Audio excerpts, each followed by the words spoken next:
parle. Parle au Seigneur. Dis Seigneur, parle-moi. Seigneur, enseigne-moi ta parole. Dans le nom de Jésus, prie le Seigneur. Oui, Jésus. Yahweh, nous avons besoin de toi. Seigneur, parle-nous. La Bible dit l'homme ne vivra pas de pain seulement, mais encore de toutes paroles qui sortent de ta bouche. Seigneur, nous avons besoin de toi. Yahweh, sans toi, notre vie n'a pas de valeur. Sans toi, Père, notre vie n'a pas d'importance. Tout ce qui ne confesse pas ton nom, visible ou invisible, nous détruisons cela. Dans le nom de Jésus, dans le nom puissant de Jésus, in the name of Jesus, au nom de Jésus-Christ, au nom puissant de Jésus, il envoya sa parole, et sa parole est guérie. Dans le nom puissant de Jésus, nous t'avons ainsi prié. Amen. Nous acclamons très fort pour notre Seigneur. Nous allons ouvrir nos Bibles. Nous sommes en train de parler sur la vie des prières. Je crois que tout le monde, vous êtes au courant, vous savez ce qu'on est en train de parler sur la vie des prières.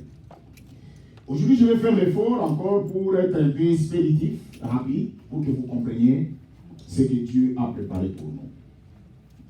L'Église, nous sommes en train de parler sur la vie des prières. Un enfant de Dieu qui ne prie pas, il a un problème spirituel.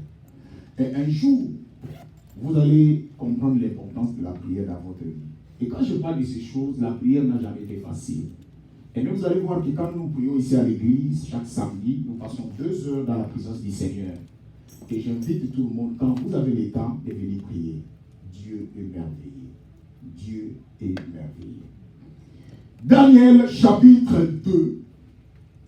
Nous allons commencer du verset 17. Il y a plusieurs versets. Attention, parce que quand je vous donne des enseignements, quand je vous parle ici de la parole de Dieu, je vous promets des choses, il y a des fois. Vous allez voir que quand on fait la lecture, je vous explique cette histoire, je vais vous expliquer après. Vous voyez que je n'explique pas ça. Pourquoi? Parce que notre temps touche à sa fin et je suis obligé d'arrêter. Et de deux aussi, je peux expliquer la chose que lorsque je suis dans ces versets-là. Quand je n'ai pas encore arrivé dans ces versets-là, je ne peux pas expliquer ça. Aujourd'hui, nous allons parler dans Daniel chapitre 2, en commençant du verset 17. Nous allons lire ensemble avec vous. La lecture est tellement longue, on peut terminer jusqu'à 49, mais nous n'allons pas lire jusqu'à 49. Vous pouvez même commencer du verset 1 jusqu'à 49. Là, vous pouvez aller lire à la maison. Mais nous allons lire du verset 17 jusqu'au verset 23. Mais je vais essayer de vous expliquer pour avoir l'idée de ce que nous allons parler. Ensuite, Daniel alla dans sa maison et il instruit de cette affaire à Anania, Michaël et Azaria, ses compagnons. Attention, ces gens qu'on nous utilise ici, ce sont Meshach, Shadrach et Abednego. On les a changés les noms. Donc les noms, quand ils étaient partis à Babylone, on les a changés les noms. Et c'est pour ça qu'on les appelle maintenant dans les noms de Babylone. Et je vais vous expliquer. Et les engager à implorer la miséricorde de Dieu des cieux, afin que ne fût pas périr Daniel et ses compagnons avec les restes de ces sages de Babylone. Alors, les secrets furent révélés à Daniel dans une vision pendant la nuit. Et Daniel bénit les dieux des cieux. Daniel prit la parole et dit: béni soit le nom de Dieu, d'éternité en éternité. À lui appartient la sagesse et la force. C'est lui qui change les temps et les circonstances, qui renverse et qui établit le roi, qui donne la sagesse aux sages et la science à ceux qui ont de l'intelligence. Il révèle ce qui est profond et caché. Il connaît ce qui est dans les ténèbres et la lumière demeure en lui. Dieu de mes pères, je te glorifie, je te loue de ce que tu m'as donné la sagesse et la force, de ce que tu m'as fait connaître ce que nous t'avons demandé, de ce que nous t'avons de ce que nous a révélé les secrets du roi. Voilà, je me limite là-bas parce que nous devons travailler à beaucoup de choses que nous allons parler. L'Église. Peuple de Dieu, je suis en train de vous expliquer, suivez maintenant, parce que ce que je suis en train de parler, c'est tellement profond et c'est aussi important pour vous. Vous pouvez aller aussi lire l'histoire de Daniel, chapitre 1. En descendant, c'est là que vous allez voir qu'on est en train de leur changer les noms. Parce qu'ils se sont retrouvés à Babylone. Rappelez-vous que je vous ai parlé qu'Israël avait 12 tribus. Parce que nous sommes en train de parler sur la Bible, l'enseignement. On ne peut pas parler de choses sans vous expliquer l'historique de ce qui s'était passé pour que vous puissiez avoir l'idée, puissiez comprendre la pensée. Pourquoi Daniel s'est retrouvé là-bas? Parce que la Bible parle de Daniel à Babylone. Parce que Daniel était ensemble avec ses amis, Meshach, Shadrach et Abednego. La Bible nous parle de l'histoire de Daniel. D'abord, Daniel, par définition, son nom signifie Dieu est mon juge. Dieu est mon juge. Voilà pourquoi vous allez voir que même les noms ont des significations, les noms aussi ont des impacts. Lorsque vous portez un nom, il faut faire attention parce que les noms aussi signifient quelque chose, il y a aussi des impacts. Lorsque vous prenez un nom qui signifie la souffrance, donc ne vous étonnez pas lorsque vous êtes visité chaque jour par la souffrance. Parce que c'est les noms qui reflètent aussi les réalités. La Bible nous parle qu'Israël avait 12 tribus. Je vous ai parlé de ça, je fais la récapitulation. Israël avait 12 tribus. Je vous ai parlé qu'il y avait la tribu du nord et la tribu du sud. Israël avait 12 tribus, il n'y a qu'un seul roi qui était à cette époque, Roboam. C'est lui qui dirigeait Israël. Et je vous ai parlé que lorsque Roboam a pris le pouvoir, il est allé demander conseil à ses amis et il est allé demander aussi conseil aux anciens. Et je vous ai parlé que les anciens représentent la sagesse. Pas comme les anciens d'aujourd'hui qui représentent la sorcellerie. Mais la Bible nous dit que lorsqu'il est allé consulter les anciens avec un cœur pur et sincère, on lui a donné un bon conseil. On lui a dit, lorsque Dieu t'a élevé, il faut être sage, voilà comment tu vas conduire Israël. Mais Roboam ne s'était pas limité là-bas, il est allé encore demander conseil à ses amis. Et ce qui a fait défaut, il est allé demander conseil avec les gens qui sont de la même génération que lui. Voilà pourquoi j'ai toujours l'habitude de dire aux gens, fais attention. Lorsque vous êtes allé demander conseil à celui que vous avez la même génération, lui n'est pas marié, mais toi il va avoir des mariages, n'attendez pas de bonnes choses venant d'elle. N'attendez pas de bonnes choses venant de lui. Parce que vous devez savoir que le cœur de l'homme, tout le monde n'a pas la grandeur de supporter la bénédiction de tout le monde. C'est pour cela que maman, si vous n'avez pas cette grâce-là, il faut prier le Seigneur. Moi, ça m'étonne des fois, lorsque vous venez à l'église, vous n'avez pas de sujet de prière. Non. Nous tous, nous avons des défauts. Nous tous, nous avons aussi des forces. Mais allez plaider à Dieu, plaider à ton Dieu, que Dieu te donne la force. Avec ces défauts que tu as, Dieu peut t'aider. Alors, lorsque ce roi-là est allé prendre des conseils, au lieu de suivre les conseils des anciens, il va suivre les conseils de ses amis. Son royaume a été divisé en deux. Dieu va diviser du parti nord avec 10 parties et du parti sud avec deux parties, avec 2 tribus plutôt. Or, le parti sud, qui est resté avec 2 tribus, c'était les tribus à cause de l'alliance que Dieu avait faite avec David. Et c'est ce que je vous ai dit, que le Dieu que nous servons, c'était Dieu d'alliance. Lorsque dans votre vie, vous ne faites pas l'alliance avec Dieu, les jours que les problèmes vont vous arriver, vous serez en difficulté de rappeler Dieu, son alliance. Et si vous regardez dans la Bible, vous allez voir que Dieu, à chaque fois qu'il faisait des choses, ses serviteurs rappelaient Dieu, l'alliance. C'est ce qui est arrivé dans la vie d'Ézéchias. Lorsque Dieu avait envoyé son serviteur pour dire à Ézéchias qu'il va mourir aujourd'hui. Mais la Bible nous dit Ézéchias tourna son dos, son visage contre lui et rappela à l'Éternel son alliance. Et la Bible dit, Dieu va dire à son serviteur, retourne vers Ézéchias pour lui dire que je lui accorde encore 15 ans. Mais vous, aujourd'hui, qu'est-ce que vous allez rappeler au Seigneur? Les choses que les gens ont dit, les bobards, c'est ce qui est déplorable. Et lorsque Dieu lui a donné 2 tribus et laissé à Roboam, Et les 10 tribus s'est allé à Jéroboam. Voilà comment Israël s'est divisé en deux. Donc, du parti nord et du parti sud. Et maintenant, lorsque le royaume est divisé en deux, du parti nord, on appelait ça Juda comme pays et capitale comme Jérusalem. Et du parti nord, on appelait ça Israël comme pays et capitale comme Samarie. C'est pour cela que vous allez voir dans Jean chapitre 4, lorsque Jésus va parler avec la femme samaritaine, la femme samaritaine dit, nous adorons Dieu dans la montagne. Parce que eux, ce sont les Samaritains. Et je vous ai dit que les mariages mixtes, d'où est sorti les Samaritains? Les Samaritains sont sortis entre les Assyriens et les Israéliens. Ils ont fait les mariages mixtes et là, ils sont sortis les Samaritains. On les a pris en captivité pour aller en esclavagisme. C'était vers 722 avant Jésus. Et du parti sud, eux, ils sont allés en captivité à Babylone vers 586. 722, 586, c'est différent. Parmi les deux, ceux qui sont partis avant, ce sont les gens de 722. Pourquoi 722 va être avant 586? Parce que dans l'Ancien Testament, on ne comptait pas 1, 2, 3 jusqu'à 10. Dans l'Ancien Testament, on comptait 10, 9, 8, 7 jusqu'à 1. À partir de Jésus, quand Jésus est venu, on va changer les choses, on va commencer à compter de 1 jusqu'à 10. Et la Bible nous dit que lorsque Israël va se séparer en deux, et c'est de là maintenant du parti sud qui est resté avec deux tribus. Malgré cela, ils étaient fidèles à Dieu. Mais un jour seulement qu'ils ont commis un péché, c'était qu'ils n'ont pas respecté les jours de l'Éternel. Et Dieu les a amenés en captivité. C'est là qu'ils se retrouvent à Babylone. C'est ça l'histoire de Daniel à Babylone. Voilà le peuple de Dieu. Israël, vous entendez, Daniel à Babylone. Maintenant, il se retrouve ici. Or, l'Ancien Testament n'est pas l'histoire du peuple Israël. Mais l'Ancien Testament est l'histoire du peuple juif. Pourquoi? La Bible parle de l'histoire du peuple juif.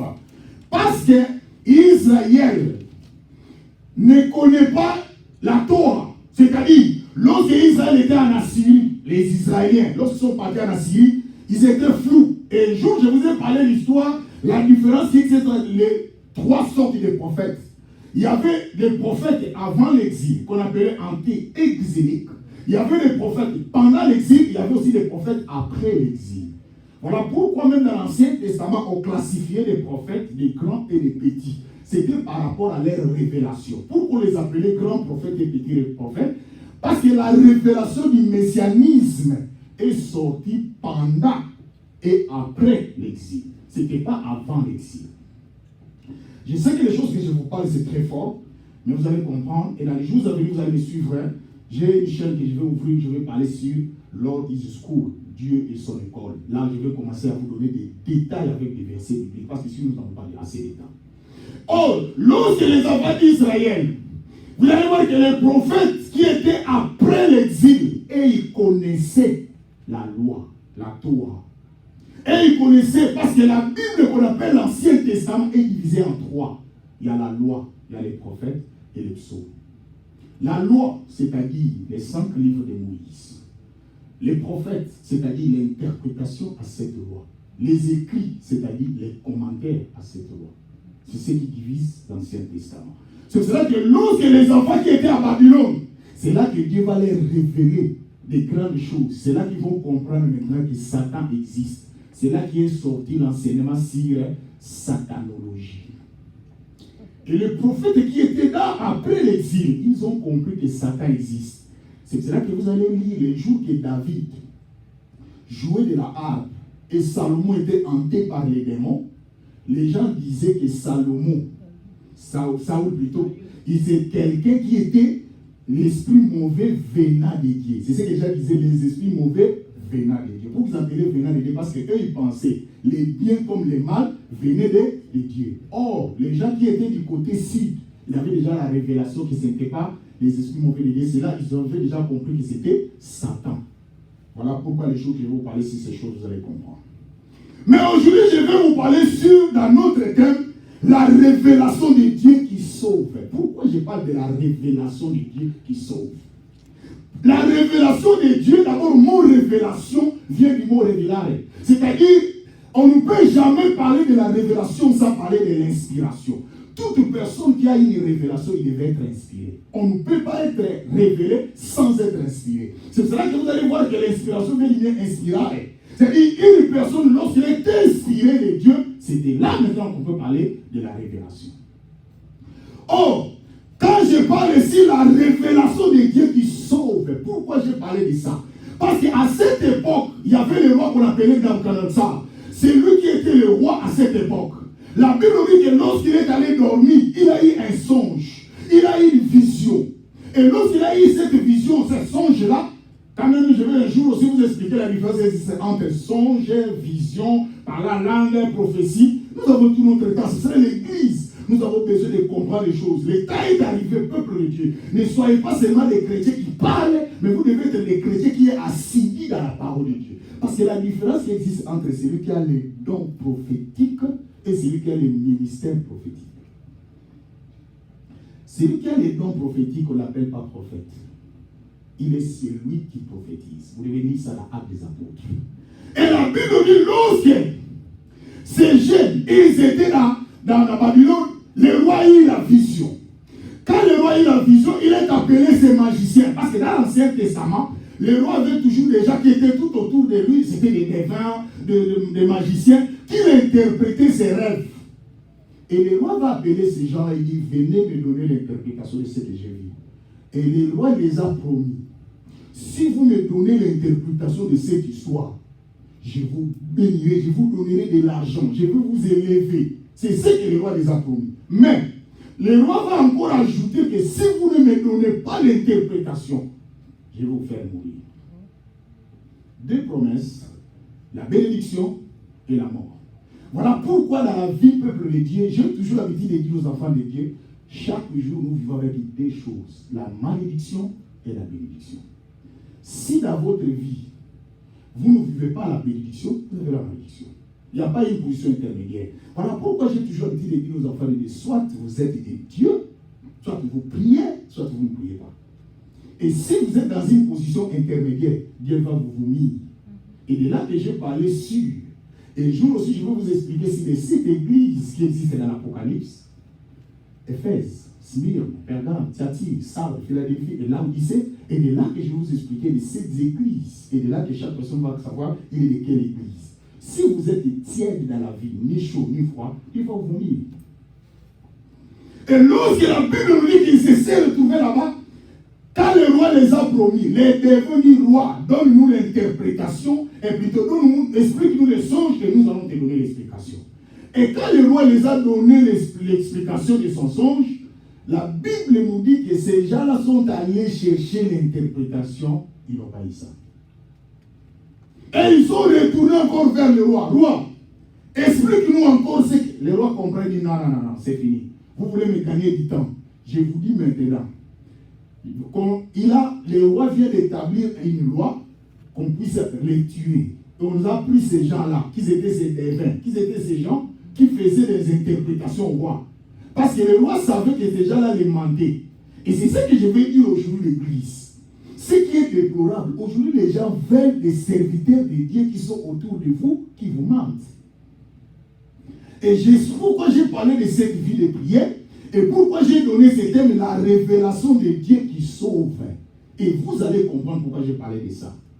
Et quand le roi a compris que ces gens sont en train de me mentir, le roi les a compris. Laisse-moi vous dire l'Église. Si chaque jour vous mentez, un jour, 99 jours c'est pour vous mentir, mais un jour, vous allez vous arrêter ça quelque part. Voilà pourquoi l'Église, dans la vie, il faut dire la vérité. Si quelqu'un ne vous croit pas, au moins vous avez dit la vérité. Et la vérité va vous sauver. Je vous ai parlé un jour de mon histoire.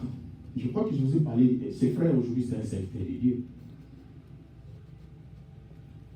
J'ai resté avec un frère, c'était à l'époque là, je me suis converti. J'ai quitté ma maison, la maison de mes parents.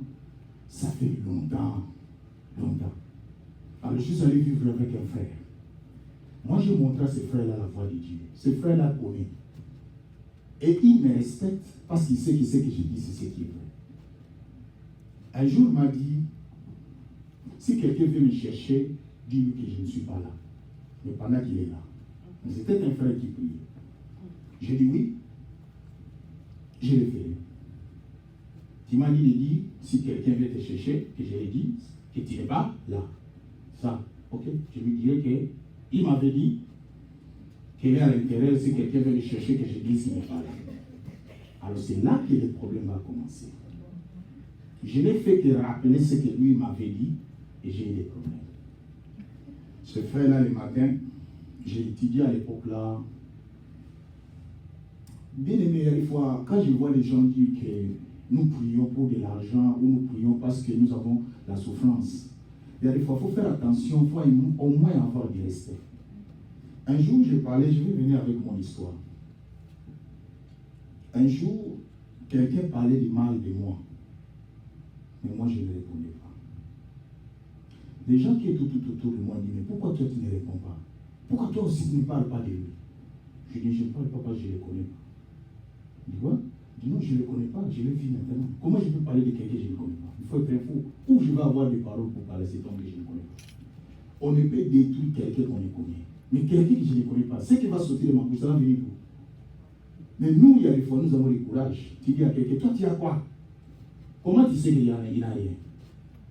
C'est un sorcier.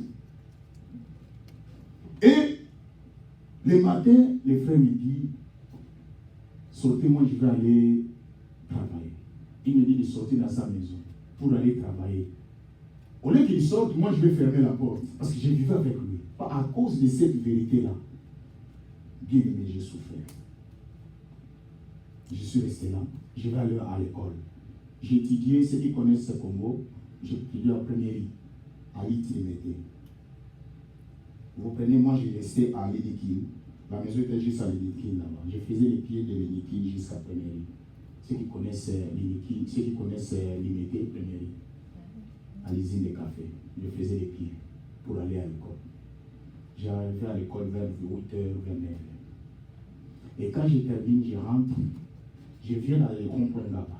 Allez, à Rompongaba, j'achète les foufous à l'époque là. Je viens avec la porte fermée. Parce que je veux me préparer, j'étais seul. Le frère est parti. Le frère vient vers 23h. Je suis toujours à l'extérieur, jusqu'à 23h. Il ouvre la porte et j'entre. Je n'ai pas eu le temps de préparer, je suis dormi. Fatigué. Le matin, il dit, sortez-moi, je vais aller travailler. Je sors encore. C'est dans ma vie la première fois que j'ai vu le foufou pas expirer. Je l'ai vécu. Mais ce frère-là, aujourd'hui, c'est un pasteur. Il a du respect en moi. Et je suis resté fidèle.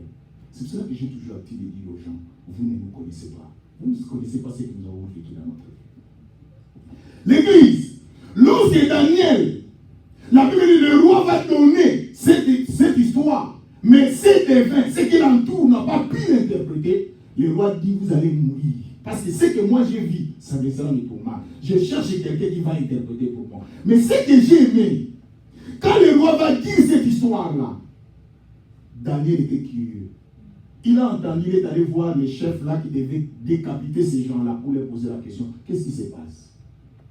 C'est l'homme lui dit, tu vois ces gens-là, on va les faire mourir. Parce qu'ils n'ont pas pu interpréter les songes du roi. Il dit, est-ce que tu peux m'amener vers le roi? C'est David qui demande, tu peux m'amener vers le roi pour que je parle au roi. Les équipes là prend Daniel plutôt, il l'amène vers le roi. Et il dit, roi, ce jeune Daniel, c'est lui qui va interpréter pour toi, il est prêt. Dans Daniel dit, roi, je suis prêt de t'interpréter, mais donne-moi le temps pour que je donne l'interprétation. Le roi dit, ok, je te donne le temps. Dans le verset 17, c'est là que nous venons de lire. Ensuite, Daniel alla dans sa maison. Là, il rentre. Et la Bible nous dit, et il instruit de cette affaire. C'est-à-dire, il va prendre son dossier. Il partage avec ses amis. Parce que Daniel reste avec ses amis. Meshach, Shadrach et Abednego. Parce qu'on les a changé les noms ici. On les appelle Anania, Michaël et Azaria. Ce sont ceux-là, ses amis. Il va partager ses problèmes. Ce que j'ai aimé dans cette prière, regardez, ces compagnons, dans le verset 18, les engager à implorer la miséricorde de Dieu du ciel, afin qu'il ne fût pas périr Daniel et ses compagnons. Est-ce que vous voyez l'esprit d'équipe? Leur ami a un problème, il vient partager avec ses amis prennent ses dossiers, ils vont aller chercher Dieu ensemble, la vie de prière. Mais nous, ce n'est pas le cas. Toi, au contraire, quelqu'un vient te dire son problème. Il vient te dire sa situation. Toi, au contraire, tu récupères ça pour aller propager ailleurs. Or, ne savez pas que si Daniel mourait, eux aussi ils allaient mourir. Est-ce que vous savez que lorsque tu détruis ton frère, tu détruis ta soeur, quand ton frère tombe, toi aussi tu tombes? Vous ne savez pas ça? C'est comme quelqu'un qui est marié, une femme ou un mari, il sort. Je me rappelle encore, il y avait une femme qui discutait avec son mari. C'est lui qui connaissait que son mari faisait pipi au lit. Son mari faisait pipi au lit. Alors, je ne sais pas qu'est-ce qui se passe.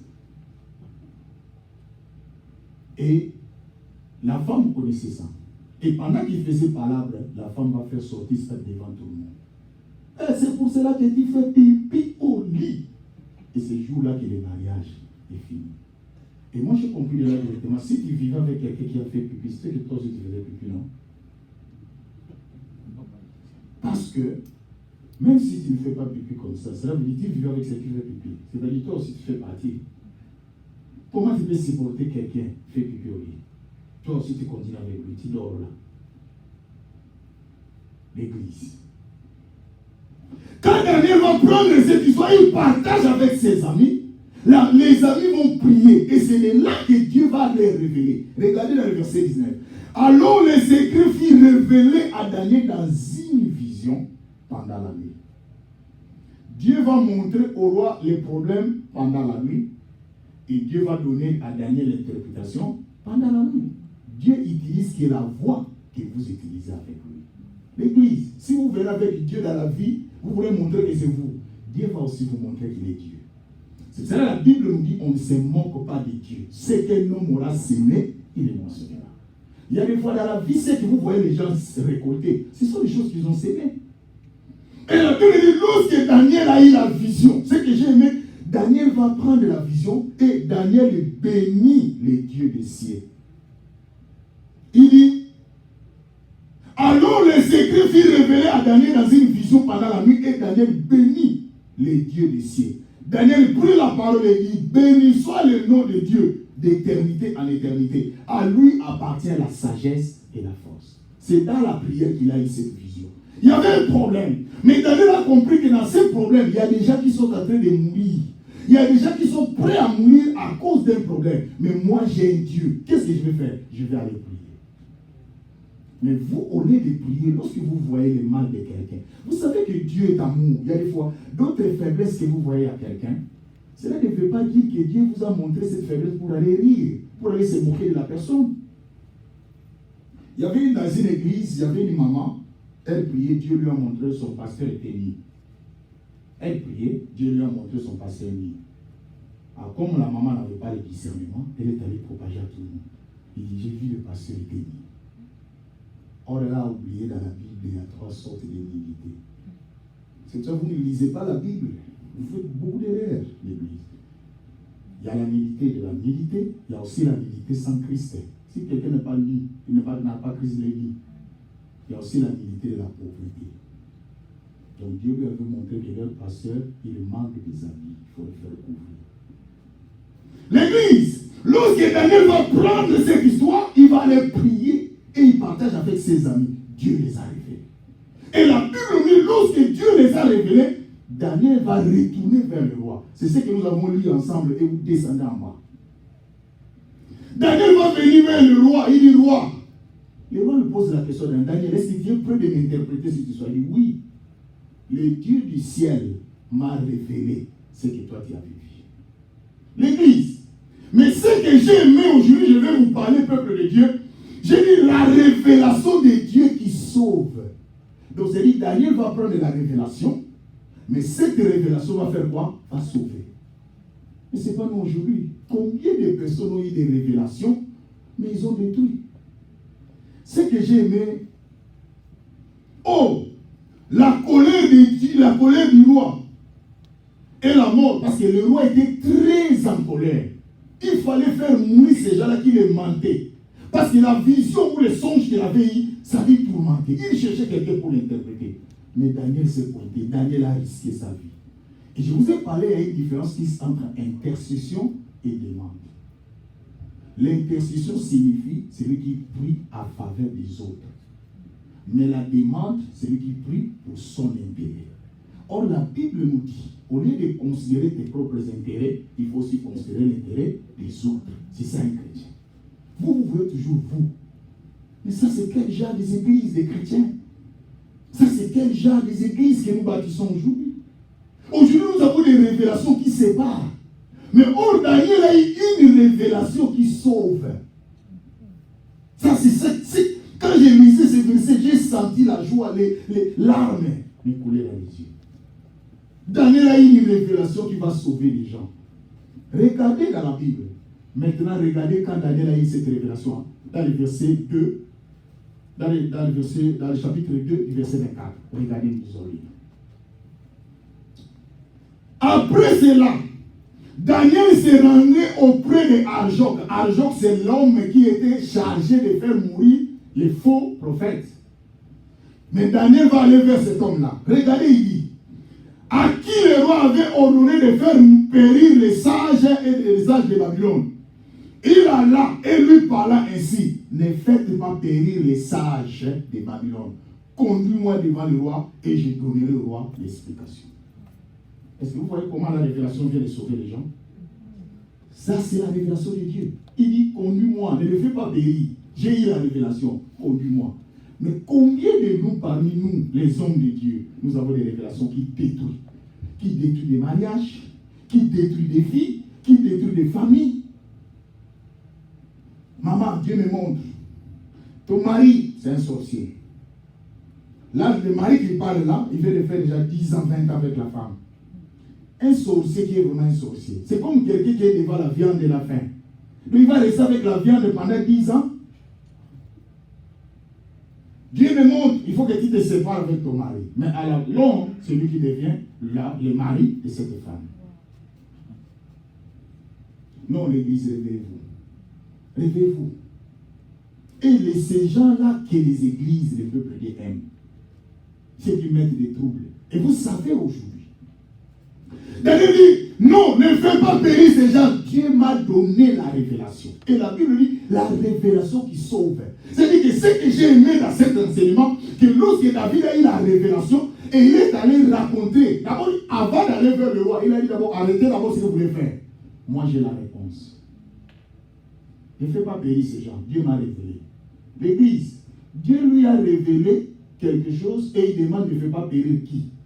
Les gens qui étaient qui? Les magiciens, des devins, des astronautes, des gens qui faisaient de la magie. Daniel plaide pour eux. Laisse-moi vous dire l'église. Est-ce que vous savez un verset qui dit que Dieu ne veut pas voir un péché mourir, mais il tarde son arrivée jusqu'à ce que ces gens-là parviennent à la repentance. C'est ce que la Bible nous dit. Mais nous, chez nous, quand on parle même de celui qui ne veut pas dire, hé, toi là, tu vas aller en affaire.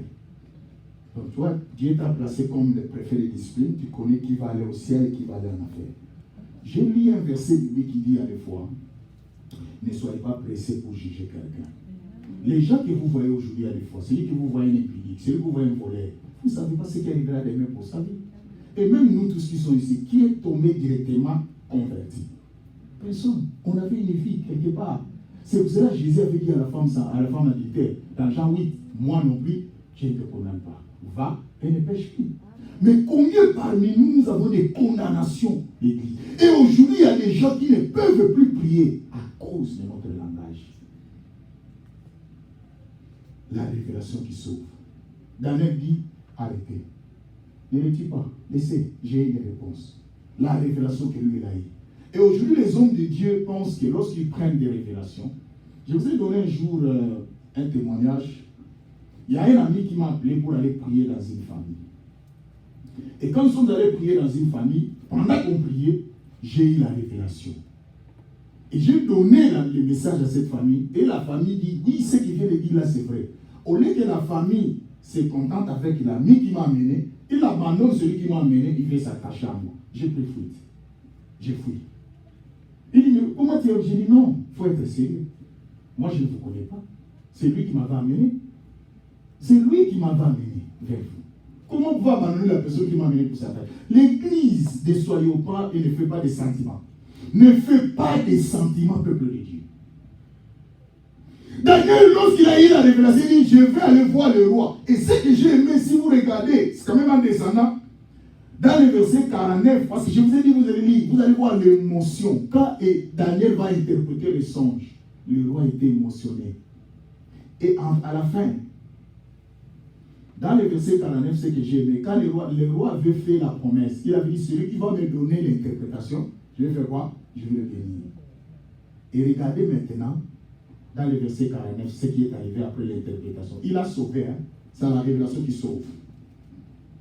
On commence d'abord dans 47. Non, 46. Alors le roi Nabuchodonosor tomba sur sa face, se prosterna devant Daniel. Un roi va se prosterner devant qui? Devant Daniel. Un esclave, celui qui est venu en esclave. Laisse-moi vous dire, l'église, quel que soit ce que vous êtes, Dieu, s'il met quelque chose en vous, ce que Dieu a mis en vous va vous élever.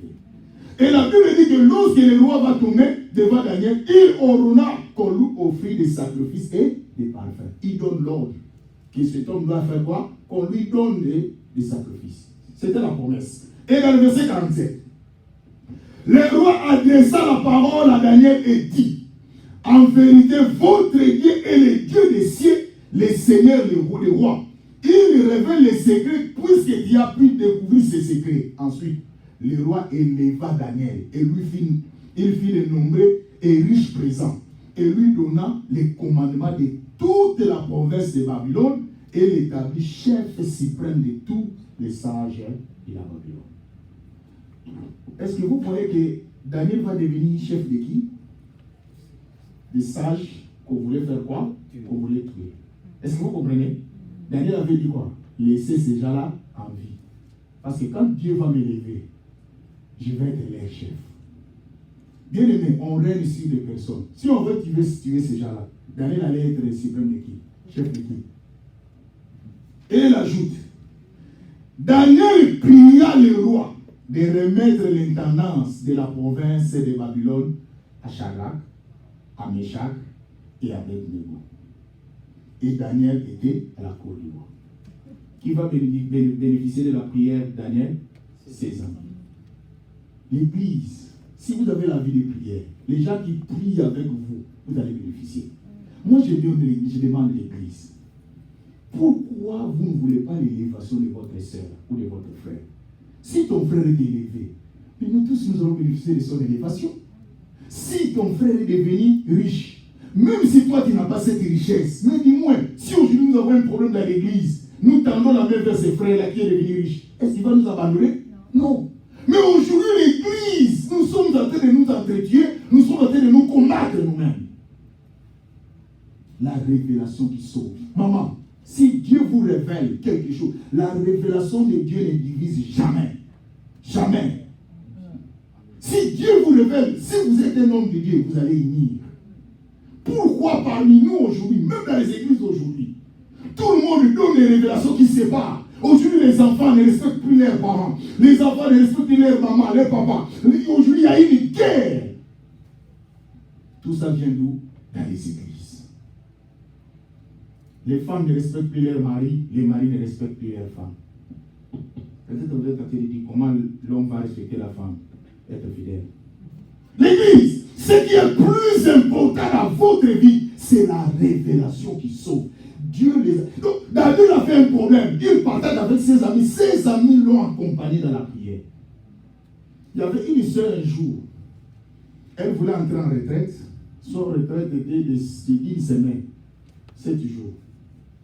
Moi, au lieu de rester calme, je commence à lui donner conseil. Tu vois, il faut prier. La prière est très importante. La prière est nécessaire dans la vie de quelqu'un. Je lui ai donné des formules. Je lui ai donné. La sœur était vraiment intéressante. À la fin, il dit, est-ce que tu ne peux pas entrer avec moi dans cette prière? 7 jours. Sans manger, sans boire. J'ai dit, yes, j'entre avec elle. L'église, pourquoi vous n'avez pas la vie de prière?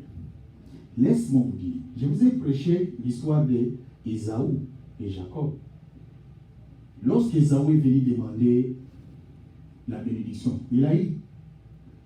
Isaac a eu plutôt Jacob a eu la bénédiction. Ésaü va venir après. Au lieu de ne pas insister, il va faire quoi? Il va insister.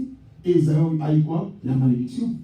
L'Église, vous devez être des chrétiens. Lorsque Dieu vous révèle, il y a d'autres révélations. Si la révélation est à la contre de la parole de Dieu, mettez ça de côté.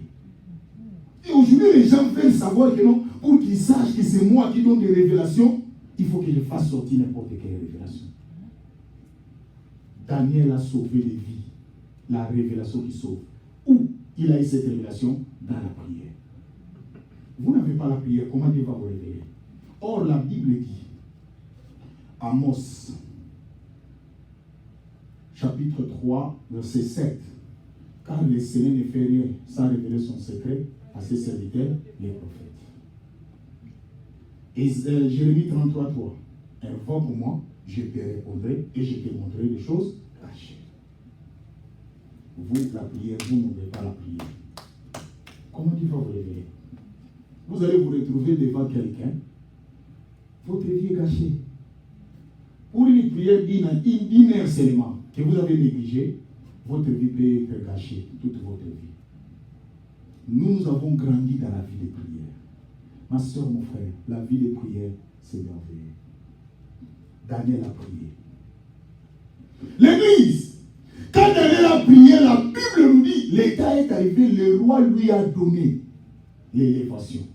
Et Daniel s'est souvenu de ses amis qui l'ont accompagné. Pourquoi vous n'accompagnez pas vos soeurs dans la prière? Pourquoi vous n'accompagnez pas vos maris dans la prière?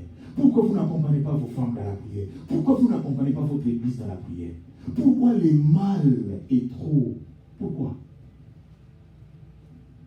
Pourquoi? Chaque fois quand même les gens viennent, lorsqu'il y a des rencontres, les gens parlent que du mal. Les gens parlent que du mal. Vous ne pouvez pas rester calme, être dans la concentration, dans l'attitude de prière. Daniel, la Bible dit, il est devenu le chef.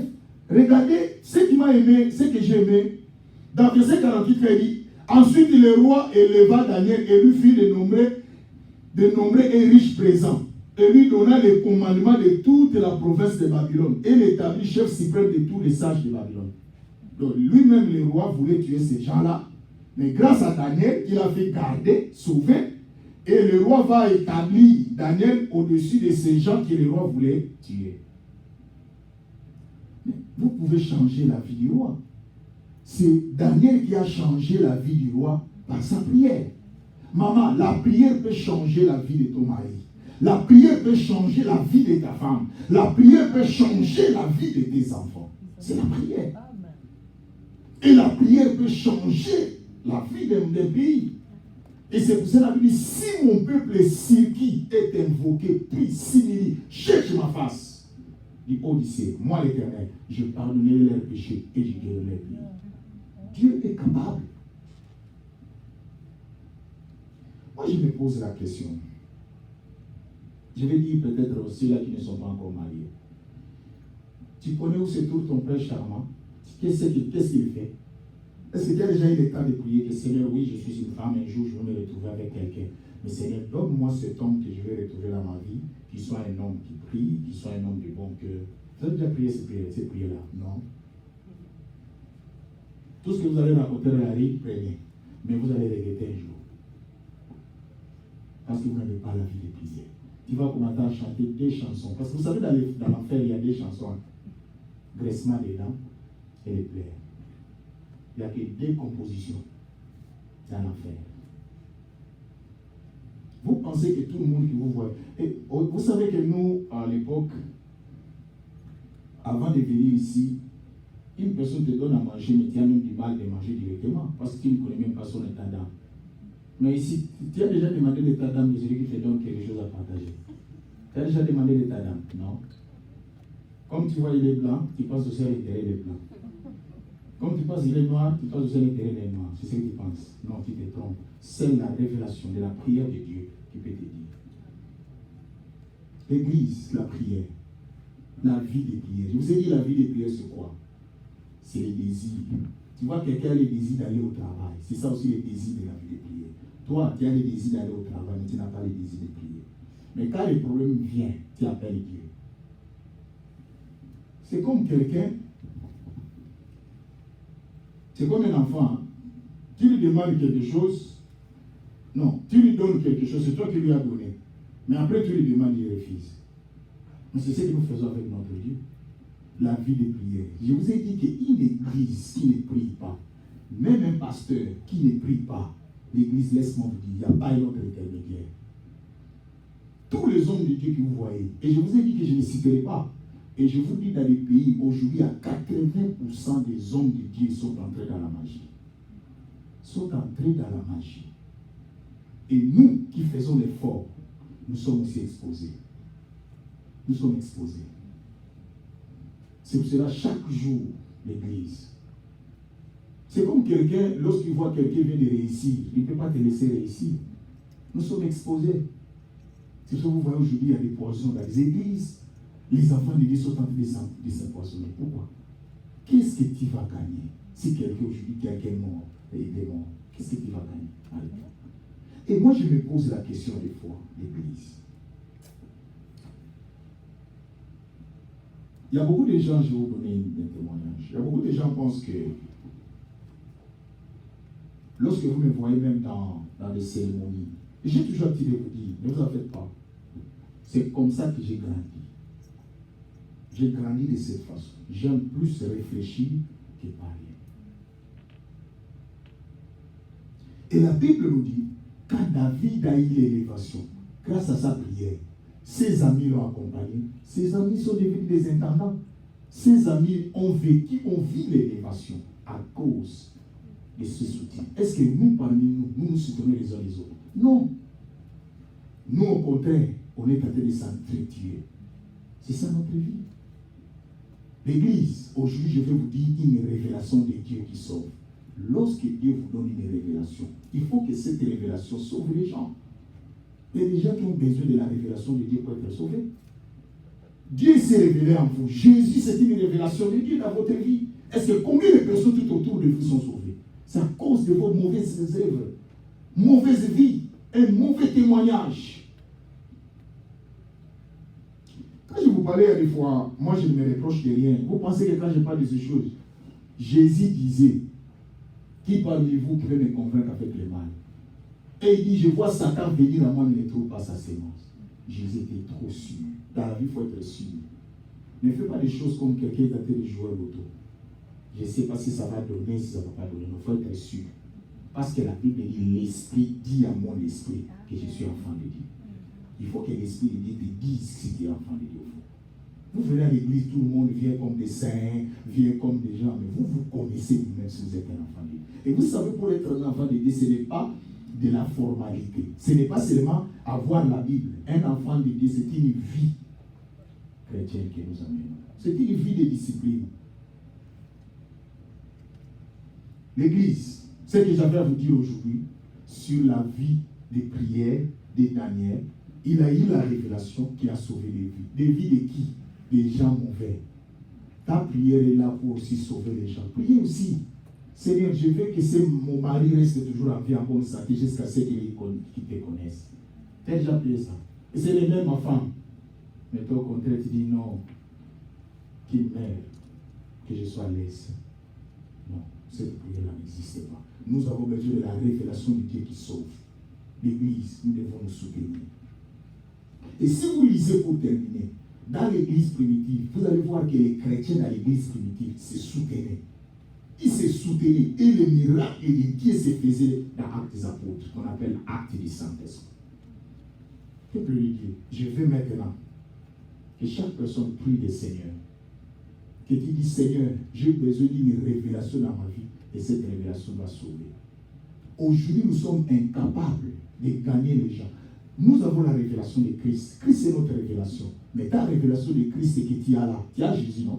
Tout le monde te dit, non, je suis un chrétien, je connais les Seigneurs. Mais c'est ça la révélation. Mais combien de personnes qui sont sauvées? Daniel a sauvé les gens. La nuit, Dieu lui a révélé. Les gens étaient prêts à mourir. Daniel dit, non, ne les fais pas tuer. Arrêtez d'abord, amenez-moi vers le haut. Je vais donner l'interprétation. Et ces gens-là, quand Daniel les a sauvés, et c'est Daniel qui était leur chef. Maman, Dieu va t'élever toujours avec ces gens-là qui t'appellent des impudiques, qui t'appellent des voleurs, qui t'appellent des assassins, qui t'appellent des païens. D'abord, l'expression païen, il faut savoir que mon païen, ce n'est pas le mot juif. Mon païen veut dire non-juif. Dans la définition du mot païen. Toi et moi, nous sommes des païens. Nous sommes des non-juifs. Un jour, on va en parler. Peuple de Dieu, ferme les yeux et nous allons prier. Je veux que tu changes ta façon de voir les choses. Je veux que tu parles au Seigneur, Seigneur, je veux que mes révélations, j'ai une révélation de Christ dans ma vie, mais que cette révélation sauve les vies. Et non que cette révélation divise. Pourquoi toi tu divises les amis? Pourquoi toi tu divises les gens? Mais tu as la révélation de Christ en toi. Prie, dis au Seigneur que ta révélation sauve les gens. Dans le nom de Jésus, prions le Seigneur. Prie, ma sœur. Seigneur notre Dieu, notre Père.